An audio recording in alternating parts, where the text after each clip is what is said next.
Welcome, brave souls, to the chilling depths of horror and detail, the realm where the shadows whisper ancient secrets and nightmares come to life. I am your guide through the darkness, and on this channel, we delve into the spine-chilling world of Wendigo horror stories that will send shivers down your spine. First story: the night I met the Wendigo. At 10 feet tall, it towered above me. Emaciated arms grazed against the frozen ground with claws made of ice. Blood dripped from ragged, withered antlers. It looked at me with bloodshot eyes and gave me an all-too-human smile despite its long, needle-like teeth. As it leaned closer, I smelled the wicked stench of death on its breath. It drew back its head and let out a gut-wrenching howl that turned my blood to ice. Even so, I remained unfazed.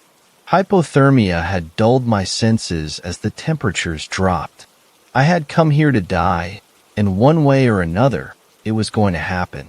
I was in too deep, and there wasn't much else to lose anymore. The thing happened to sense my acceptance of the inevitable and sat next to me. Surprised, I met its glance. "Aren't you going to kill me?"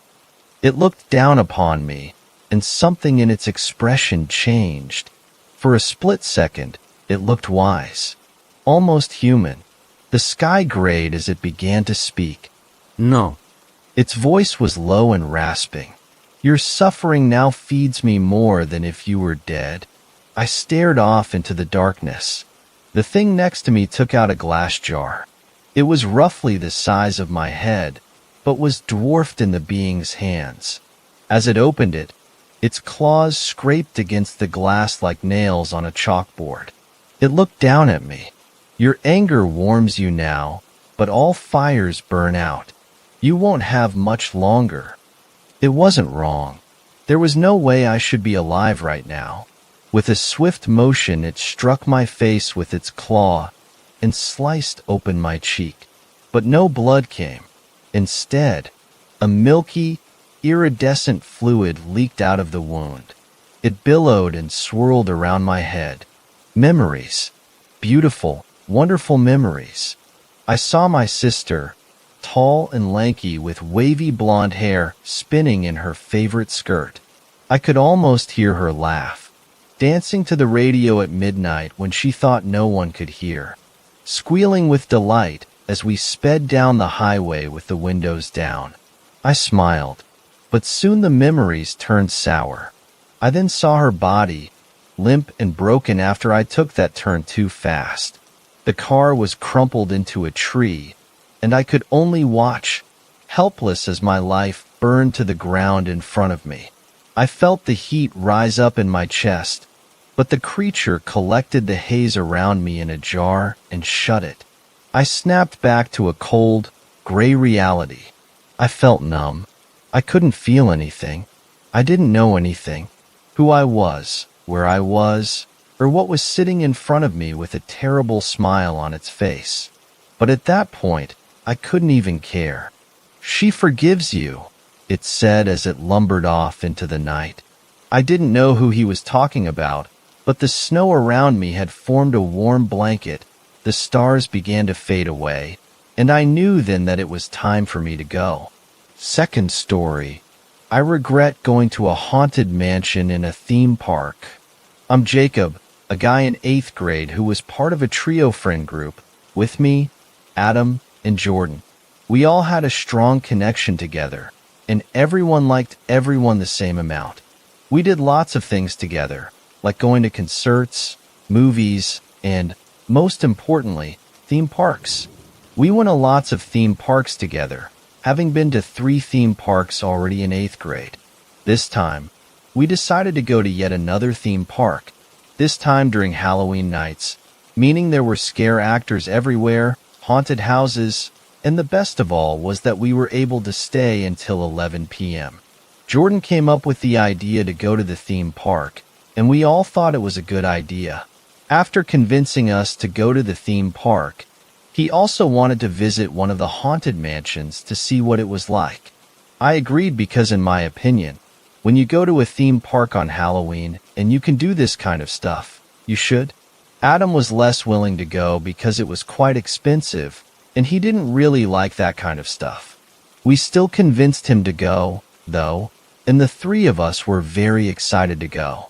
There were a few red flags about the haunted mansion, though, because first of all, unlike the other haunted mansions, this one's picture didn't load on the website.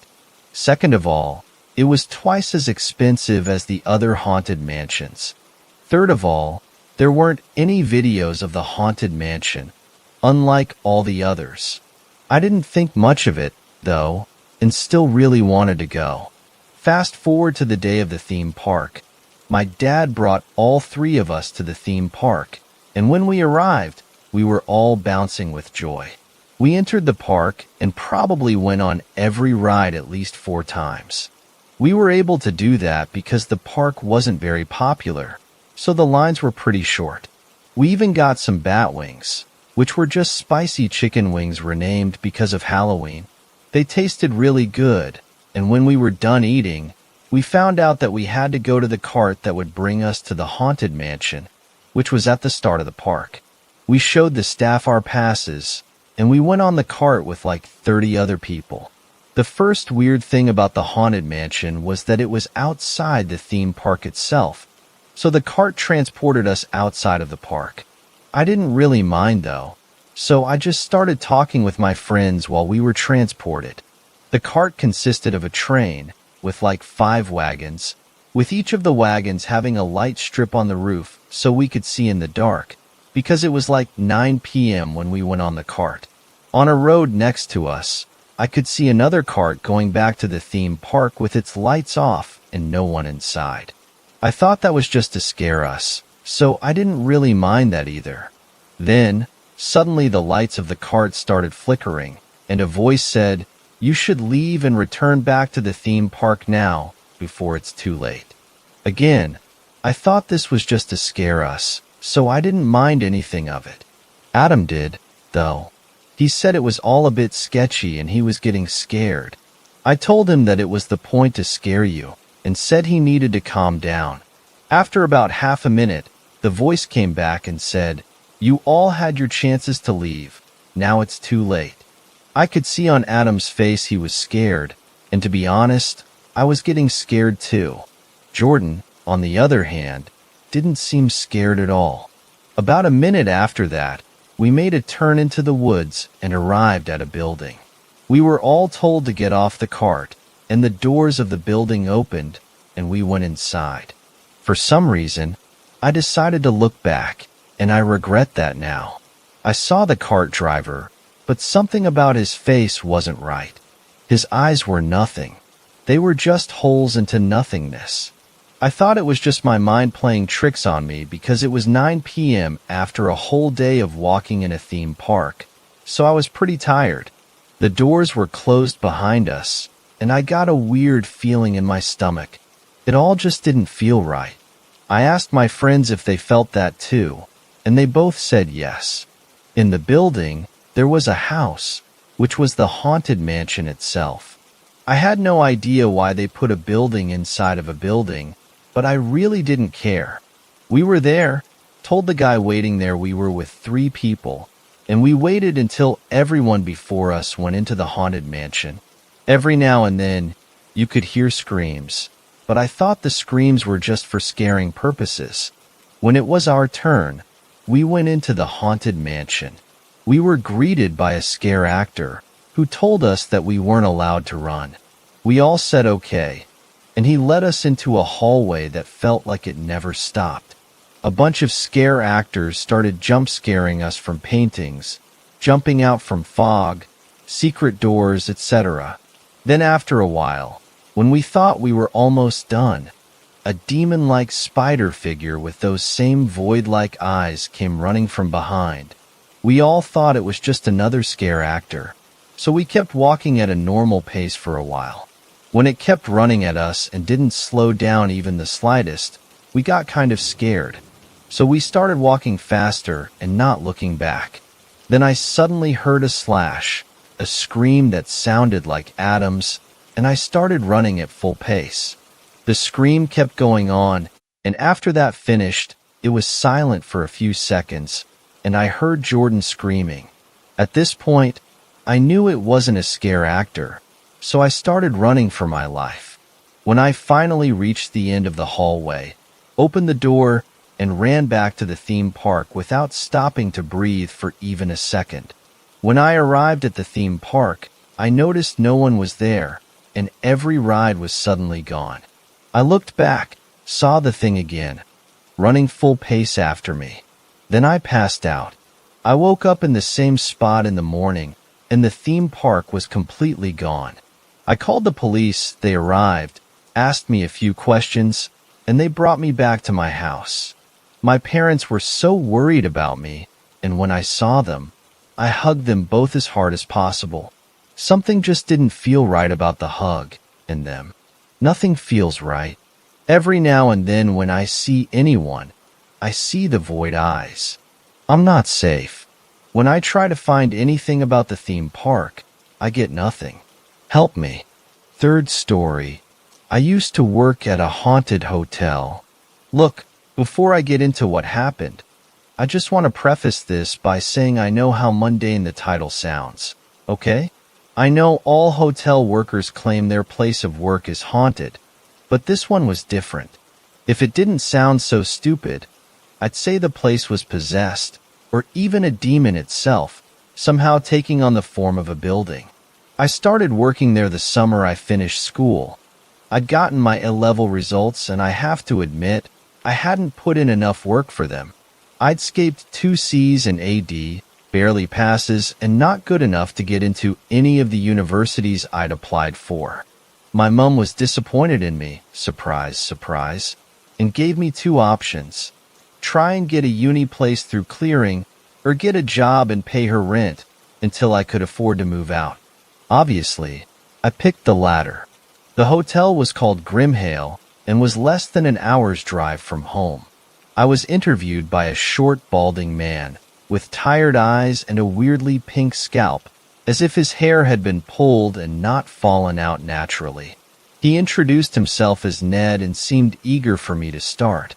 I'd been a little suspicious of this at first, in case the desperation for staff was something I should be concerned about. God, I wished I'd listened to my gut. Grimhale itself was less of an eyesore than you'd expect.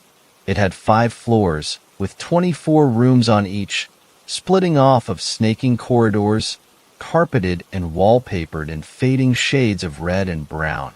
Each room was basic: double bed, en-suite bathroom, closet, desk, heater, and full-length mirror.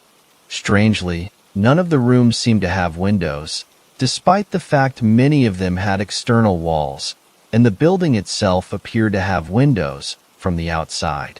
At first, the experiences were minor. The front desk phone would ring, and when I'd answer, no one would be on the other end. Requests would come in from rooms for extra towels or to make a complaint about something not working, only for the room to be empty when I'd get there. Freshly replaced light bulbs would burst within hours. Random objects would seemingly disappear and then reappear again in the most obvious of places. Of course, I was nervous to start with, caught off guard by these strange happenings. Being the youngest and newest staff member, I was hesitant to mention anything to any of my coworkers, in case they laughed at me or brushed me off as some anxious kid. It wasn't until my 3rd month on the job that things began to ramp up a little. It was past 2 a.m. and I had been sat in the back office, with the door open, in case anyone came to the front desk, when an animalistic shriek rang out through the lobby. I sat bolt upright in my chair, needle-like prickles running down my spine. For a moment, I wasn't sure what to do. I knew I should check the lobby, but the dread creeping over me told me I should hide and definitely not go investigate. Choosing my job duties over my fear, I crept out of the office and into the reception area. Everything was as still and quiet as it should be. Part of me desperately wanted to slip back into the room behind me and lock the door, but instead I picked up my flashlight and skeleton keys and started making rounds through each floor, poking my head into every unoccupied room and darkened stairwell. I found nothing. After that, I couldn't seem to go a week without hearing the scream during a night shift.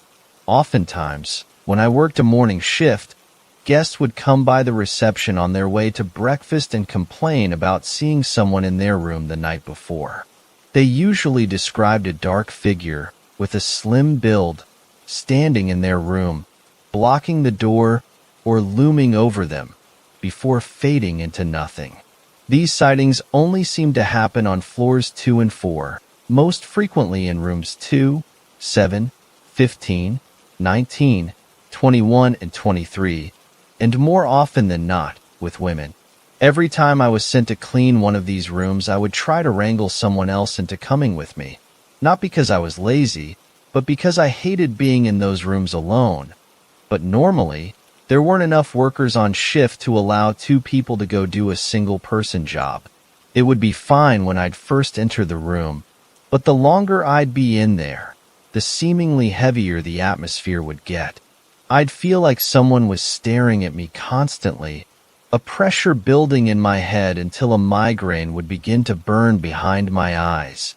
Plus, I could guarantee I'd lose something every time I cleaned one of those rooms. Even if I had emptied all of my personal effects before I entered, I'd leave unable to find a spray bottle or a cloth, or on one occasion, my whole belt. Of course, there were lots of smaller happenings too, just like any haunted place. Hanging lights would swing with no breeze, doors would open by themselves, the front desk bell would ring with nobody around, clatters and bangs would emanate from the kitchen hours after it had closed for the night, and invisible something would tug sharply on my hair and clothes, as well as trip me up. Honestly, whilst it did all freak me out, I just put up with it. Yes, I was struggling to get more than 5 hours of sleep a night, and my mental state had definitely taken a toll, but for some reason the idea of quitting hadn't really crossed my mind, other than in the form of a fleeting thought. I was oddly drawn to the hotel, as if under some kind of spell or curse, almost like I couldn't leave. The final straw, however, was when the apparitions started appearing. I don't count the shadow man on floors 2 and 4, as I never actually saw anything myself. The first one was a woman, dressed muddied gray, crying in the lobby. It had been another tiresome night shift, and my nerves already felt frayed by 3 a.m. when the sound of someone sobbing rang out through the reception area. I had rushed out to the front desk, heart pounding and desperately hoping whoever was there was okay and uninjured. Sitting in the middle of the maroon carpet was a woman, in a dirty gray tracksuit. The fabric was torn at the knees, and I could clearly see blood seeping through the ragged edges. Her face was buried in her hands, her dark hair spilling like waterfalls over her trembling shoulders. I approached and tentatively touched her upper back, in an attempt at comfort. I was 19 at this point, and while I like to think of myself as pretty socially competent, consoling a crying adult was still beyond me. "Ma'am, what's wrong? Has something happened?" I lowered myself and allowed my full palm to make contact with her shoulder blade. A grotesque shudder ran through her body, almost like a convulsion. She began to rise, sitting up more fully and turning towards me. Then she pulled her hands away from her face, and I recoiled in horror. It couldn't even be said she had a face anymore. Really, just a gaping maw where her lips should met over her teeth. Below a ripped nose and eye sockets filled with some kind of goo. The jagged teeth wrenched further apart as a scream erupted from the thing's throat, and I flinched back, shielding myself from the sight. After several agonizingly long seconds, I peeked through my fingers and found she had vanished, leaving me cowering on the old carpet alone. Once the floodgate opened to them, they never seemed to stop. That's as much as I can bear to recount for today. I know the nightmares will be back tonight. I'm sure of that. But I know some people are really into this kind of stuff, so ask away. I'll try to remember as many details as I can. Fourth story. My local Wendigo. January 12th, 2019, around 8 p.m. Now I'm gonna be honest. I chose to go out on this particular night because my town was having a little ghost tour at the haunted hospital. I was lonely and wanted to at least see others having fun. It was 8 p.m. when I left the house and planned to be back within an hour. I have a routine of circling my town in the evening because I just like patrolling, and there's always things creeping about after nightfall. I made my way to the haunted hospital, and once I got there I saw flashlights inside the windows and heard laughter. That's nice, I thought. Seeing others have fun made me smile and got rid of some of the loneliness I was feeling. This was the halfway point of my walk, and I started my second half heading home now. There were some woods on the opposite side of town now, but nothing impressive until I got to the last quarter of my walk. Now I was passing the baseball field on my left with a large wheat field on my right. This wheat field used to be a large extension of the woods, but was cleared out for growing wheat. I continued again and crossed the small bridge that went over a creek and past another section of woods. I was now headed towards an old metal building that has recently been turned into a place for making gates and fences. It was about 9 p.m. now. This building had two small white houses beside it and a stretch of dirt road wrapping around the backside of it before returning to normal asphalt road. Now at night this place seems pretty scary, but this was one of my favorite places to hang out at night and is a normal path I take my walks through.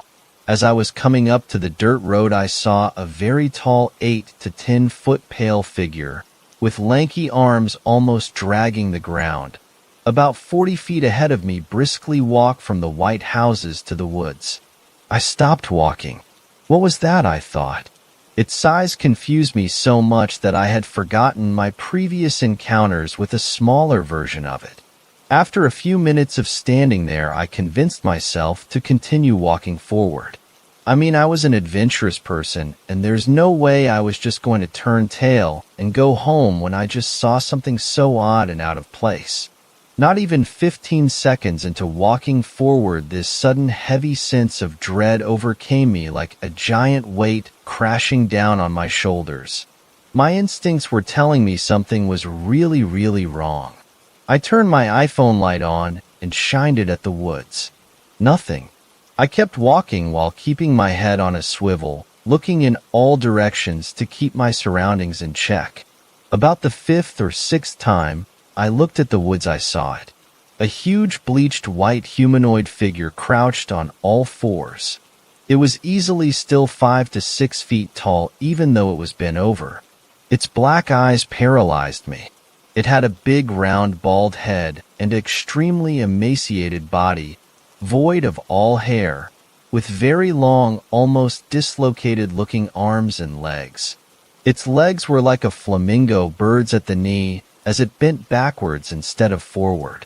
I took all this in a matter of seconds. Suddenly, it reminded me of a praying mantis when it swayed back and forth while staring as if deciding whether to attack or not. This broke me out of my trance, and I ran as fast as I could. I didn't look back until I had ran a block. Out of breath and scared as heck, I finally took a glance back. I didn't see anything in sight. I didn't hear it chase me either. Maybe it was just stalking those people in those two little white houses and was waiting for me to go away to go back to its business. Maybe it didn't want anything to do with me. But that wasn't the end.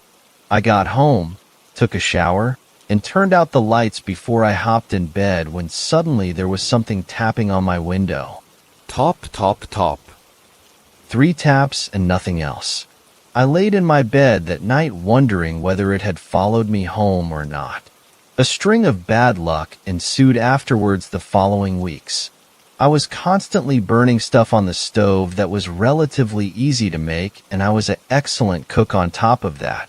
My dog started going nuts at night, growling and barking at night in the living room and at the front door. which she has never ever done, as she is the quietest, sweetest dog you'll ever meet. And finally, I got deathly sick for 3 weeks straight with no sure sign of what I had gotten. 103 fever, vomiting with blood, diarrhea with blood, sneezing, coughing, sore throat, migraines, nerve spasms, stuffy and dry nose. It changed constantly. Severe stomach aches, aching all over, really, especially in my bones. Other lesser entities taking advantage of my state, trying to latch onto me, and slight insomnia. I've had smaller strings of bad luck before. After hearing its mimicry trying to lure me into the forest, or seeing it one other time, but I didn't see any details. But nothing ever this extreme. I don't go into the woods alone anymore. Sorry it's been so long, guys. After talking to people who know about and study this type of thing, we've come to the solution. It may have been a forest giant, a subcategory of fairy or fae. They have many names, and they are not what you expect. I also came to the conclusion there may have been a small one living my house for years. It has been gone for a good while now, though. 5th story, the haunted mansion. I had always been fascinated by the paranormal, and I had heard rumors of an abandoned mansion on the outskirts of town that was rumored to be cursed. The more I researched, the more intrigued I became, and soon I had convinced my friends to join me in exploring the haunted mansion. But little did I know that the history of the mansion was even darker than I had imagined. Years ago, a wealthy family had owned the property, and they had lived a life of luxury and privilege. But beneath the surface, there was a darkness lurking. The patriarch of the family, a man named Henry, had a reputation for being cruel and abusive. He took pleasure in tormenting his wife and children, and his violent outbursts were the stuff of legend. But the worst was yet to come. One night, after a particularly brutal beating, Henry's wife fled the mansion with their children, never to be seen again. Henry was consumed by rage and despair, and he spiraled into a deep depression. It wasn't long before he took his own life, hanging himself from the rafters of the mansion's grand foyer. The mansion was abandoned for years after that, and rumors began to circulate that it was cursed. People claimed to have seen the ghost of Henry wandering the halls and tormenting anyone who dared to enter the mansion. Despite the warnings, I was determined to uncover the secrets of the haunted mansion and prove to myself that there was nothing to fear. As my friends and I made our way to the mansion, I could feel the weight of history pressing down on me. The road leading to the mansion was lined with twisted trees and overgrown weeds, and the mansion itself was shrouded in a thick layer of ivy. As we approached the mansion, I could feel a sense of unease settling over me. The air was thick with the smell of decay, and the mansion loomed before us like a silent sentinel, its windows dark and foreboding. But I pressed on, eager to uncover the secrets of the cursed mansion. We entered through the front door, our flashlights casting eerie shadows on the walls. And that's when we heard the first scream, a sound that would echo through our nightmares for years to come. I crept through the shadowy halls of the abandoned mansion, my heart racing with fear and excitement. The musty smell of the decaying walls filled my nostrils, and the creaking floorboards beneath my feet echoed throughout the silent house. My friends and I had come here with a sense of adventure, eager to uncover the secrets of this cursed mansion. We had all heard the stories of its dark past, the tragedy and horror that had befallen the wealthy family who once called this place home. But we were young and reckless, driven by our curiosity to see for ourselves what lay beyond those ivy-covered walls. I was joined by my closest friends, whom I had known since childhood. There was Sarah, a fearless adventurer with a passion for the paranormal, and Jake, a skeptic who had come along just for the thrill of it. And then there was our friend whom we had nicknamed Gizmo for his love of gadgets and technology. As we made our way through the darkened rooms, strange things began to happen. Doors slammed shut on their own, cold drafts swept through the halls, and eerie whispers filled the air. But we pressed on, our curiosity driving us forward. It was then that we heard the first scream, a blood-curdling sound that sent chills down our spines. We turned to see that Gizmo was nowhere to be found, and panic set in as we searched for him, calling out his name into the darkness. The house seemed to come alive around us, its malevolent energy determined to keep us trapped within its walls forever. Shadows danced along the walls, objects moved on their own, and ghostly apparitions appeared out of nowhere. As we searched for Gizmo, we split up, each of us taking a different hallway. I found myself alone, my flashlight casting an eerie glow on the decaying wallpaper. I could feel my heart pounding in my chest as I called out for my friend, but there was no response. Suddenly, I heard a faint whisper, as if someone was speaking to me from beyond the grave. I froze, my mind racing with fear, and I could feel the hairs on the back of my neck standing on end. And then, just as suddenly as it had started, the whisper faded away, leaving me alone in the darkness. As the night wore on, my friends and I became increasingly desperate. We knew that we had to find a way out of the cursed mansion before it was too late. But as we stumbled through the darkened halls, our flashlights flickering, we felt a sense of despair creeping over us. One by one, my friends began to fall victim to the curse of the mansion. Sarah disappeared without a trace, leaving only her camera behind. Jake was dragged off into the darkness, his screams echoing through the halls. And still, we could find no sign of Gizmo. I found myself alone once again, my mind racing with fear and confusion. I could hear strange noises coming from all around me, and I knew that I had to find a way out of the mansion before it was too late. And then, suddenly, I saw a faint light in the distance, as if someone was holding a flashlight. I stumbled toward the light, my heart pounding in my chest, and as I drew closer, I realized that it was Gizmo.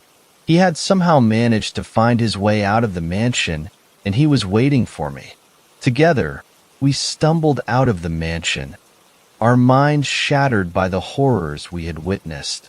We told our story to anyone who would listen, warning them never to venture into that cursed house. To this day, I still have nightmares about my experience in that mansion. I'll never forget the terror I felt as. 6th story. Wendigo, the encounter. So I don't really know how to start this, so I'm just gonna spew out some stuff, and hope it all makes sense, because it sure as hell doesn't to me. Have any of you even encountered one before? If not, let me tell these things are not like how Google or any of pictures you find depicts them, at least not right away. Let's get into it. I'm from Canada, and I live on a reserve that's about 30 minutes from any town, relatively close compared to other places I've been. Well, it's the end of December, and just getting finished with holidays, and spending it relatively alone, thanks COVID. I get a call from one of my friends. He wants to go hunting. Well, that's kind of a problem, because I've never shot a gun, or went hunting before. Pretty pathetic for a Native American if you ask me. But anyways, he tells me he just needs my eyes and another set of legs to help carry whatever he catches. So I agree, making one of the biggest mistakes I would come to regret. So he picks me up in his crappy old Ford truck he uses for hunting, tells me we are going deep into the bush, and we'll find a spot to camp along the way. So we drive about 20 minutes into the woods following what little road is left, and we get to a point where we have to continue on foot. We unload our gear and supplies and carry it till we find a nice clearing with room for everything. After we set up camp, we begin our trek into the woods, going farther than I had gone before. Saw a couple of bucks and rabbits, nothing too spectacular. So we keep looking because he wants the big daddy buck, and we come to this other clearing much larger than the one we are camping at, and something about this part of the woods just feels off. It had a heavy feeling to like the air was thick and just a disorienting aura about this place. But we hadn't caught anything yet, and we're getting hungry, so we spot a rabbit in the middle of this clearing. Buddy lines up the shot, and bam, we have dinner.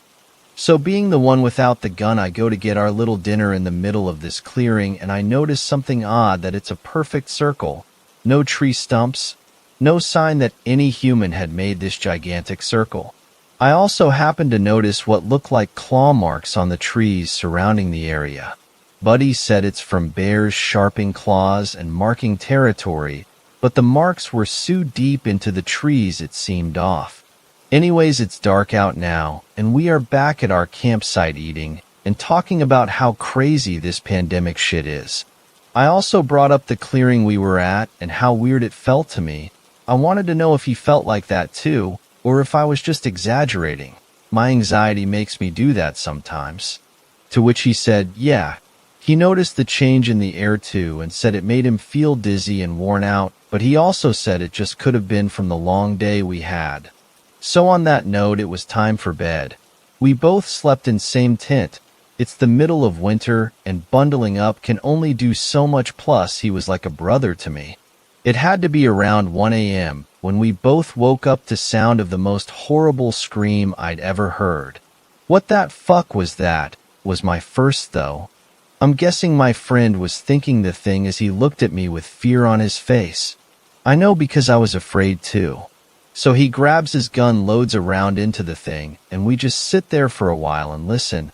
Now I know my friend is at least safe, he's got a gun, but I have nothing. Fear and my anxiety start getting the better of me, so I ask, "Where's the hatchet we used to split wood?" "Out there by the fire," he said. So I tell him I'm gonna open the tent, grab the hatch, and when I jump in you seal the thing back up. I open the tent, and as fast as I can bolt to grab that hatchet. As I go to turn around with hatchet in hand, I'm quickly greeted by my friend shoving me down by the back of my neck. He put his finger up to his mouth to tell me to be quiet, and we listen. In the distance, I can hear the slow sound of crunching snow and a faint, high-pitched guttural growl. Now I'm in full panic mode. We don't even have to say anything to each, cause we both know our hunting trip was over and it was time to leave. All we had to do was make it to the truck in the dead of night. It sounded so easy, but it wasn't, and I knew it from the moment I heard, "I'm gonna fire a warning shot." Before I could even open my mouth to tell him no, it was too late. The shot rang in the distance, and for a moment there was silence. Then we heard it, a scream so soul-piercing it felt like it lasted forever. It definitely echoed and lingered much more than this gunshot did. It was petrifying. I'd never heard such a haunting scream before, that I was literally frozen in fear. Then we could hear whatever made this scream was charging right for us, with the sound of crunching snow getting closer and closer. We looked at each other and just ran in the direction of the truck, frantically sprinting, calling out to each other to make sure the other hadn't fallen behind. "We're almost there," we kept telling each other as we are weaving through trees, making a beeline to the truck, trying to ignore the sound of this growl that sounds like it's right in my ear. But I can see the truck. We're gonna make it. We're getting out of here. As we come up to the truck, my friend makes it to his side and unlocks both passenger and driver side at the same time. As I open the door, he does too at the same time, and then he's gone in a flash of white. This thing had gotten him. Ran at him with such force that when it tackled him, it shook the truck side to side. I stood there in shock. I call out to him, but all I can hear are screams and a couple gunshots, and then dead silence again. I know in my heart that my friend is dead, and so am I if I don't get the fuck out of here. I go over to the driver's side and find the keys on the ground. He must have let them go when he got tackled. I hop and start the damn thing, whip it around in the direction I need to get out of here. Then I saw it. Skin as white as snow, completely hairless. Eyes that had sunken into its head made dark circles around eyes that were just as white as its skin. No nose, teeth so jagged and sharp shined with the color of blood, and its lips looked like they had been chewed off, so all you're staring at is teeth. Its body was so disproportioned, long, lanky limbs. This thing is blocking me from leaving, but I'm getting out of here no matter what. I floor it with the tires spinning. I shoot forward, and so does it, screaming that blood-curdling scream as it charges at me. Now I'm getting up close and personal as this thing lunges at the truck and bounces of the hood and over top of the truck. As I'm speeding away, I glance at the rear-view mirror and witness this thing get up and just stand there watching me drive off with its head tilted slightly. I knew I had just escaped death with the price of losing my friend. 7th story. The Haunted Book. I remember a time, being either 6 or 7, at the ceremony, dressed in a black suit, with a black hat that fit quite large for my head.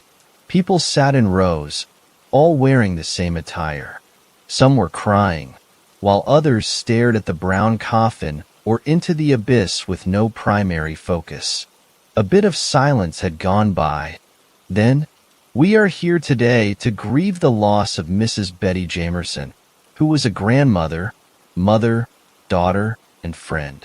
If you would like to say some words, please come up to the stand, said the funeral home director. Many who would have spoken at the stand were too emotional to say any words. But sure enough, my father went up there. Although his eyes were red and streaming with tears, he went up and said, "I love you, Mom. I love you, Mom. I love you."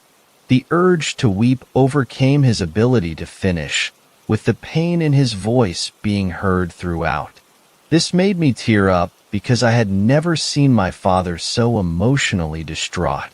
I was very confused overall because it was a closed casket and no one knew the exact cause of death. We had been informed earlier that morning that she was found in her rocking chair, rotting, looking as if she had been dead at least a couple of days, with all of her feet and hands snapped back in the opposite direction. Although I wasn't there, I overheard my father talking to the detectives earlier that day, but he never said anything of it. Then, it was time to walk around the coffin, and each person walked by and placed their hand on top of it, as a way to say their final farewells to my grandmother. I was the last to say goodbye, which I had done swiftly to avoid being there alone because the thought of a dead person scared me. The drive home was silent, but I noticed that we weren't headed the usual route, but rather the route we usually take to go to our grandmother's house. It felt like a long drive, but when we arrived, my father said, "I have to pick up a couple of things. Stay in the car and do not move from your place." I sat and watched as he walked up the driveway of my grandmother's small red house. My brother and my mother were both asleep, but I continued to stare at the window to the left. I noticed it had a handprint on it, with the imprint of the fingers looking extraordinarily long and didn't at all resemble the hands of my grandmother. My curiosity had gotten the best of me, and after no sign of my dad, I slowly walked out of the car and made sure to close the door silently behind me. I crept into the house, making sure to calculate each step. I finally got over to the window and weirdly, there were no fingerprints or a smudge or even the smallest speck of dirt. However, I was sure I had seen it and continued staring at it, as if it would slowly appear in front of my eyes. Then, I heard a voice from the basement, which sounded like a familiar voice, calling to me over and over again as if it was urgent. I quickly ran downstairs, hearing every crack and every little step my feet had taken. I opened the door to the basement. I walked forward into the desolate area, which had one light bulb with a string attached to it, hanging from the ceiling. In the center of the floor, I saw an old book. This book was closed, and on the front, it was written in a language I had never seen. At this point, I had been a fearless kid, but something seemed very off. Something wasn't right, but as curious as I was, I tried moving my hand to open the book. As my hand reached to flip it open, the light started to go dim and the door to the basement slammed shut. Sitting in front of the book, with my hand frozen in place, hovering over it.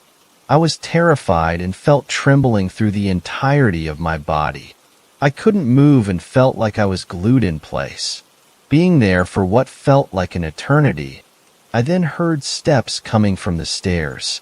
The steps were slow and planned, as if they were disabled in some way, trying to find their footing. Then, after being frozen in place, to my surprise, my grandmother opened the door. However, she didn't look like herself, but had a large sinister grin stretching from ear to ear, with no eyes resting behind her circular reading glasses. Her clothes were ripped and covered in black residue.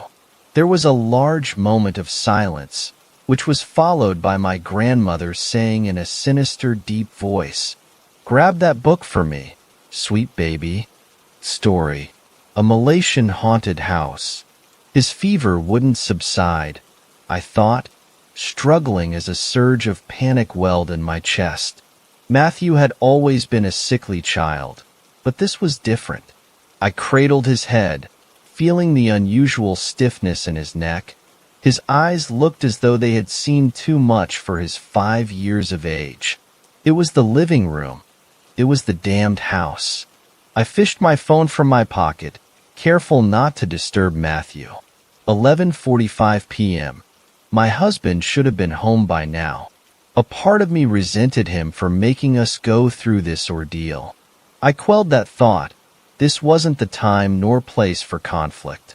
He was on call after all. I would call him if he hadn't arrived by 12:30 a.m. My husband, a government doctor, was given an assignment to a rural town in the heartland of Perak, Malaysia. His assignment was only for a month, and all lodging and expenses had been taken care of by the government. We had arrived a week prior to an old but respectable colonial bungalow built in the 1800s. A nurse's quarters sat directly opposite of the bungalow. On the day of arrival, I remarked with amusement to my husband that Matthew and I would lodge with the nurses if he hadn't come home for the night, because the house would have been too big for just Matthew and I, and not to mention that the house was a little creepy, especially at night. There were long corridors right beside the living room, corridors that would melt into the darkness when night came, not to mention the antiquated rocking chair. Bang! A lightning pierced my reminiscence and brought me back to the present. I heard a dreadful but familiar click as the lights shut off. I would have cried if I could.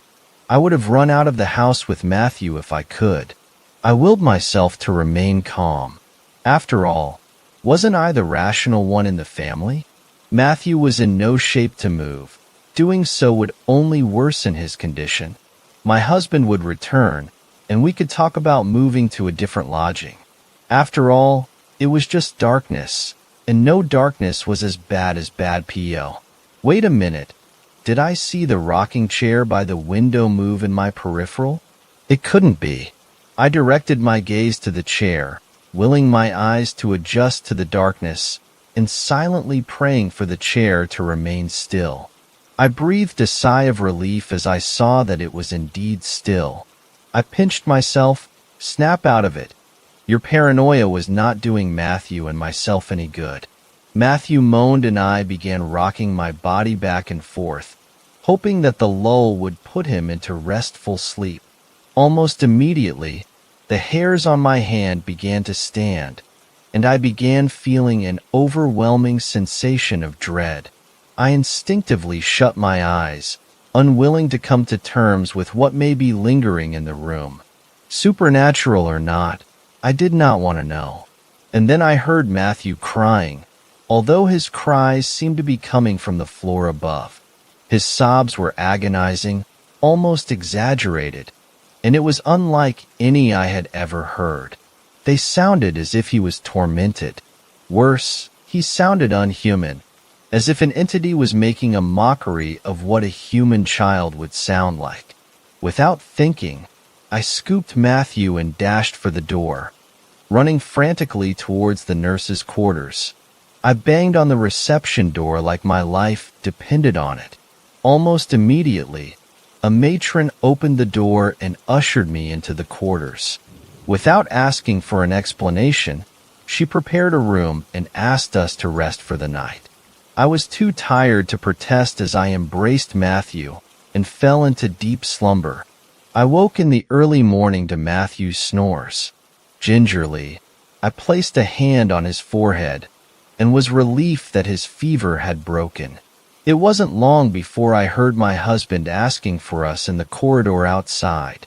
In my head, I was ready to convince him that I was not going back to that house, and I was ready for the ridicule. It was what we would do to each other after all.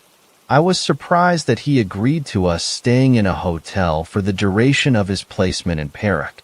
He told me that the matron had filled him in on the need-to-knows, and he would give me a rundown after we had checked into the hotel. As we left the quarters, the matron gave me a sympathetic look, gently squeezed my arm, and without so much as a word, returned to her duties. According to the matron, the house had been haunted by a Pontianak. Pontianaks were women who had died during childbirth. Their spirits would linger in this world, vengeful and spiteful, seeking to be given another chance at motherhood.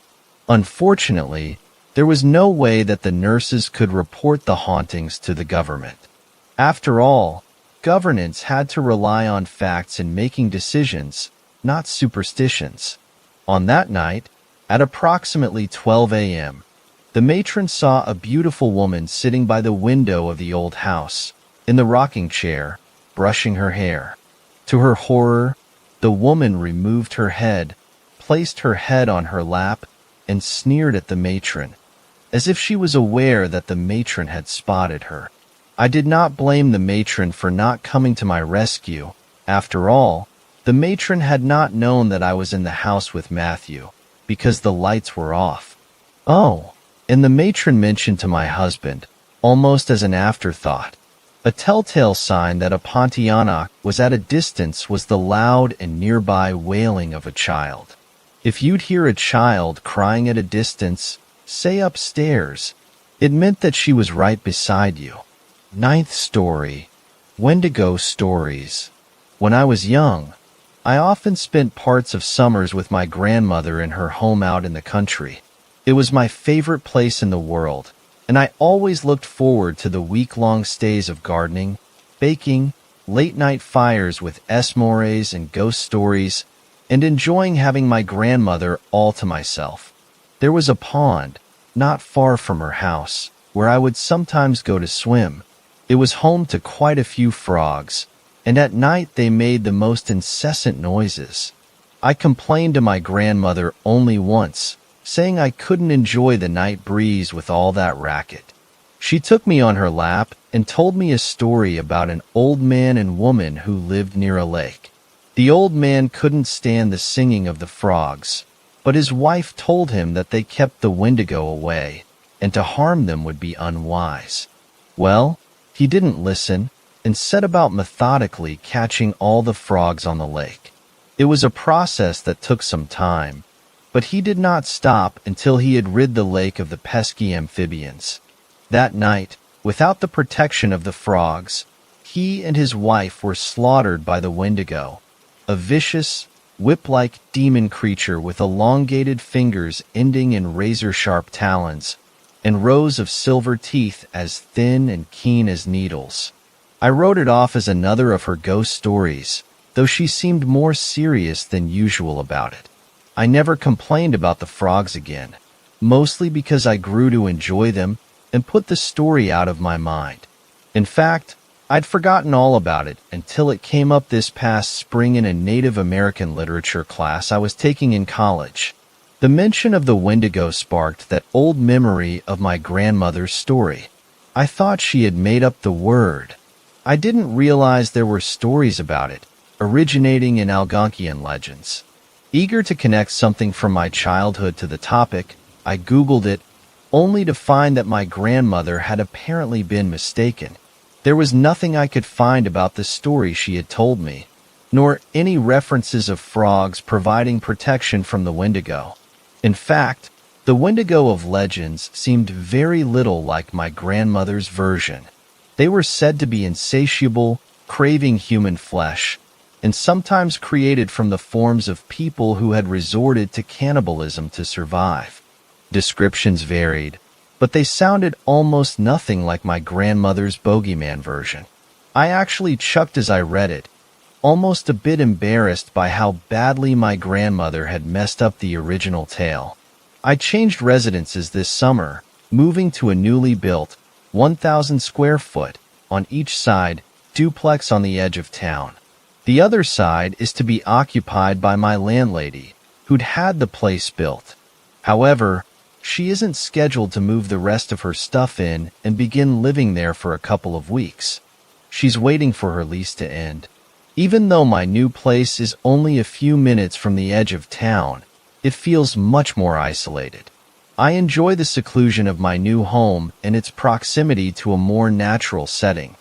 I'm surrounded by woods, and from my patio, I can even see a pond beyond the carefully landscaped lawn, which is meticulously carved out from the surrounding woodlands. Just like the pond near my grandmother's house, the frogs have put up a ferocious racket lately. I prefer not to pay to run my air conditioning if I can help it, so I have every window open to catch a breeze. That means that I can hear them as clearly as if I were standing on the water's edge. It took a few days to get used to the noise, but I'm fine now, just like I was those summers when I was young. In fact, the noise has been comforting to me during the stress of the move. Tonight is different. I find myself standing in my living room, staring at where the pond is, though I can't see it in the dark. The air is eerily still and oppressively warm, but all my windows are shut, and I feel impossibly cold. I'd long since convinced myself that my grandmother's story had been a silly tale, a twisting of an old legend by irreverent storytellers. But for some reason, I have the most overwhelming sense of dread growing in the pit of my stomach. I don't know what to do. I'm trapped. Leaving my house means braving the darkness beyond my home, but I don't know if I'm going to be safe in here either. The frogs have stopped singing. 10th story. Possible Wendigo encounter. Hey everyone. Not sure if this is the right place to post this, but I'm definitely spooked. Also my very first Reddit post, so sorry if it's a little jumbled. So today my friend, let's call her Ray, and I were in my car at night. Windows rolled down and screaming our heads off to loud music. We were feeling absolutely happy, laughing and having a great time overall while driving around the rich neighborhoods looking at huge mansions. Now, here comes what spooked us majorly. We start getting a little put off because of how dark this road was. Plus, we were going into the middle of a forested area, and everything around us was getting darker and darker. I had to turn on the brights on my car. Now, we still didn't say anything to each other seriously, only joking about being a little nervous and getting weird vibes.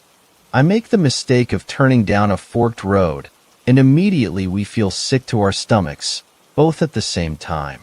I just looked at her, and we both started saying about how something is not right. It was such an urgent feeling of terror, dread, knowing something terrible was going to happen if we stopped the car. We felt like we had to roll the windows up because we wanted to be safer. Once we finally sped back around and started leaving, I felt an intense feeling of something watching us, and I just could not make myself turn to look to my side into the forest or behind us. The second we got off that road, it felt like a weight came off our shoulders, again at the same time. I've never felt this terrified before, with such a huge pit in my stomach and sense of dread. What was that? Seriously, I have no idea what happened or why we started feeling that way suddenly. I'm so scared even just thinking about it gives me goosebumps all over. Has anyone else experienced something like this? Or do you know what it might have been? Edit. Sorry for my lack of education on what Wendigos, or other creatures of that sort actually are. I heard from people around me that that's the feeling you get when they are around you, but I might be totally wrong. Something was definitely up though. Whatever it was,